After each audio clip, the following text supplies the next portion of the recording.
So when you look at movies like Hustle and Flow and Precious, The Blind Side, Monsters Ball, when you look at Selma, Training Day, 12 Years a Slave, The Butler, The Help, we see that in all these movies, it puts us in a negative light or puts us in a demeaning situation that was indicative of slave times or showing us in a servant's role or in a role that is stereotypical of the black male today. It's always something negative. And these are Oscar nominated and Oscar winning movies. And when you look at the Oscar itself, it's an Egyptian god. It's Ptah. Ptah was the god of creation, the god of arts. He's a craftsman. So they're using our own deity as the award to give to us for bringing our people down and casting us in a negative light. So these are things we all got to look at and understand the psychological warfare and the games that they are playing against us and the things they are putting in the minds of the masses of the people.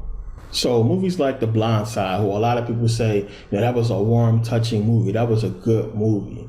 But you got to understand that movie cast black people in a real negative light, and it cast white people as the savior of poor black people. It made us look real bad. It was embarrassing to watch, because the sad thing was that was a true story. That really happened to Michael Moore. He later went on to win a Super Bowl and everything, but that really happened to that man. It was embarrassing to me to see it. Like, damn. Like, we that messed up. But then you got to understand that, we've been put in this situation to where, Michael Orr's stories happen. And his story ain't the only story. His story's way worse than his. But, we've been put in a situation where these kind of things happen and they understand that these things are going on. And they go on to make movies about it. But then they put it out there to the rest of the world who don't understand what's going on in the hood. They don't understand this whole system and what's going on. So how they see us is the way these movies are portraying us as destructive people. Moms can't take care of us, drug addicts. We don't want a better life. We don't want a better future.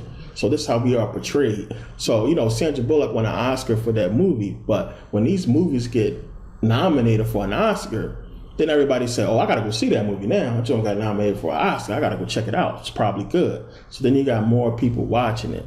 And movies like Precious. Precious is one of the most embarrassing black movies of all time.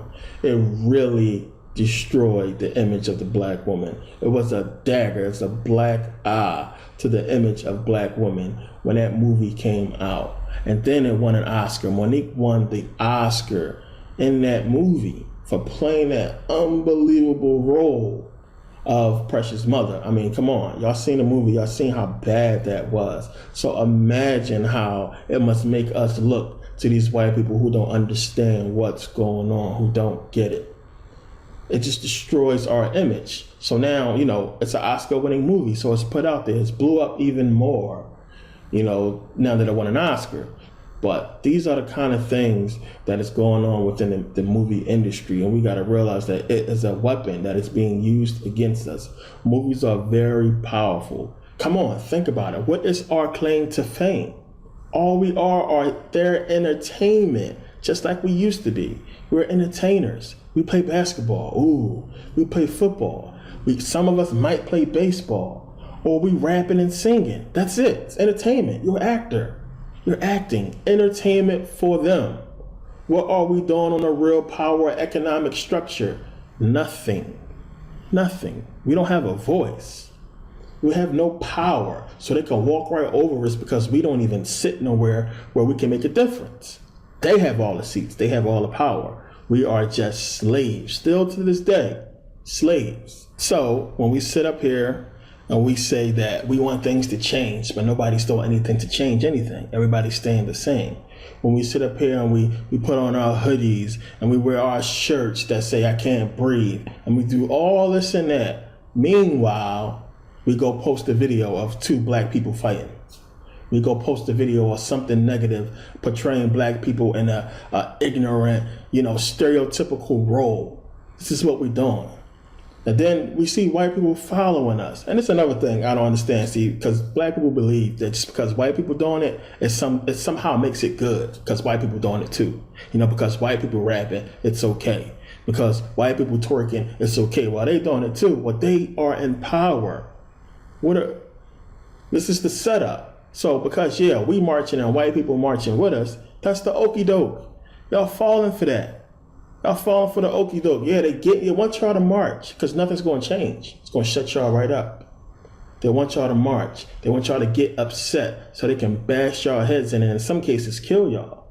So now they got the new NWA movie coming out now that's going to bring up all those old feelings. The whole Rodney King beat and the whole fuck the police thing. It's a setup. They got all these movies coming out now, these racially tensioned movies set at a specific time, perfectly timed to come out around a time when this whole racial tension is going on. You got cops still killing homeless people. You got a lot of stuff going on. They want to bring out something like NWA movie that a lot of black people want to go see, and it's going to bring up a lot of, emotions. And I'm telling you, black people, first of all, when these cops stop you, understand they're killing niggas. So just lay flat. Go the fuck down. All that fighting and shit, it's going to get you killed. Because as soon as you touch their weapon, they're going to say you try to take it and they're going to kill you. Just chill out. Like, you have no rights. I made the video showing you don't have any rights. So all that shit you're talking about, I got rights and I know the law. No, you don't. You don't know what's going on. If you're in that country, they own your ass. There's nothing you can do about it. Fuck all the shit you saw on TV or you saw in some movie. If you have an ID, a driver's license, a social security card, a birth certificate, and all that, they own your ass. You are U.S. government property. So I want you to recognize and realize that, yes, no matter what, life should be preserved. They shouldn't be killing and murdering nobody at all. I mean, let's keep it real. That's definitely wrong. But you have to understand, what argument do we have when we glorify killing each other? When we glorify being whores and hoes? When we glorify selling our bodies? When we glorify everything that's wrong with the black community, we glorify it every single day. We wear the clothes that say, I'm a killer, I'm a thug, I'm a drug dealer. Our whole walk, everything about us says that we are exactly what the media has been saying we are. And we portray it every day. We put it out there. But then soon as something happens, we say, oh, well, that's not me. That's not right. That's not us. And it's a setup. The whole thing, it's a setup. It's been designed to murder you, to kill you, to set you up. The whole thing is a setup. So you can't look at these white people and say that, they're racist. We are putting out exactly what they gave us to put out. You can't look at these white people and say, you can't look at them and say that they are wrong for the way that they feel, when we are putting out exactly the vibes that's giving them what they feel. We putting it out there. Because if we had shows like, How I Met Your Mother and The Big Bang Theory and all these other shows that show white people in a positive light, if we had shows like that show black people in a positive light, if we had shows like that show black people being, having warm, touching moments between each other, black man, black woman having a great relationship, raising kids, like what the Cosby Show was, what Family Matters was. We had those shows for a second, they're gone now. So if we had those kind of shows again and the music reflected it, if we were leaders in business and industry, if we had some kind of economic development going on, in our community, if we owned businesses, if we wasn't putting out fight videos, if we wasn't doing all the crazy stuff we are doing today, then it's nothing that they could say. They would see us in the light we should be shown in as, responsible, positive people. But that's not what we're putting out. So we can't even argue anything to the contrary when we putting this stuff out. I mean, come on. So this is not me. Obviously, I'm not taking a side, but I'm saying pay attention to what you're doing.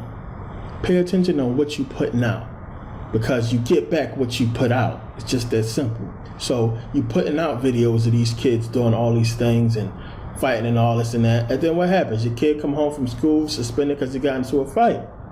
You getting it right back. They putting out TV shows of good things and smart kids and showing white kids, having skills and doing all kinds of positive things. They putting out, kids into the school district that's already, who already know stuff, who's smart. And guess what they get back? They get back doctors and lawyers. They get back people who running companies. That's what they get back. They've been getting back that for years. What we've been getting back? Convicts, drug dealers. Now, everything that I just shown in this video is common knowledge. I mean, all y'all know this stuff, man. And y'all not stupid. Y'all just as smart as me or even smarter. I mean, y'all understand what I'm saying. I know this resonates with a lot of you, but the problem is most people, they can't look past the fact that I'm not Jay-Z. I'm not Kanye West. I'm not somebody who's famous. So my words mean doo-doo. What I'm saying is nothing. It's who are you? Who is this guy? So what? He's speaking. Who cares?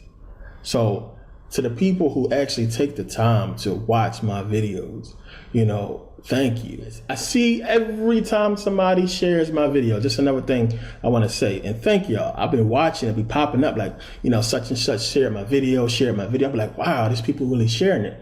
I've watched the views go up in some of the videos. And, it's going to be people like y'all who get this message out there. It's going to be people like y'all who's responsible for the revolution. It's not going to be these actors. They sold y'all out already. They sellouts. It's going to be us. It's going to be people like you, people like me who are responsible for the change if such a change occurs. So, I want to thank y'all for taking the time to actually watch this. But one of the things that I think a lot of people are not seeing is where this video is going, where we are going as a people. And I think you got to step back and look at everything that we are seeing. You're seeing black people being killed for nothing. We're being murdered. They're showing us that they're trying to get rid of us. They've been throwing us in jail for years for the smallest things. The whole thing about jail is to get you to go to jail and you take a plea deal. Because if you get locked up for something and you plead, to save some jail time, guess what? You still got a record. And now you really stuck in the system. Your life is over. It's destroyed. You have a felony on your permanent record. You're not going to be able to get no job. So now you are stuck in the system until you can figure out a way to get it off, which is why all these black men are trying to become rappers, because that's the only way out. So the music game, poverty, sucked you in, caused you to be a drug dealer. You got arrested. Now you have that felony on your record. Now you have no choice but to be a rapper, to be the very thing that is responsible for you being in the situation that you are in, to be a hip hop star, because that's the only way you feel like you can make it. Don't want to go to college, ain't finished high school in some cases. You don't want to go work for somebody and, struggled on that and, because you can't get a job in the first place with a felony, but you don't want to do that anyway. You want what you see on TV. You want what you believe is going to get you those girls. So guess what? Since you can't get that job, you got to hustle, which is going to put you right back in prison. Then you're going to come back out and you're going to push more towards your rap career. I mean, the cycle just keep continuing. So you're in your 30s and then, it finally hits you that, I got to get a job. So now it's you the saddest thing in the world. You this 30, 40-year-old, used to have skills, hip hop dude, or used to be running the block, drug dealer, now working at Walmart. Used to be the man. Now you're working at Foot Locker because it hits you when you're 30s and 40s because you got kids running around, child support on your ass. It then hits you that, I got to get real and I got to start working. I mean, don't wait so long. It's not too late, but this is the system.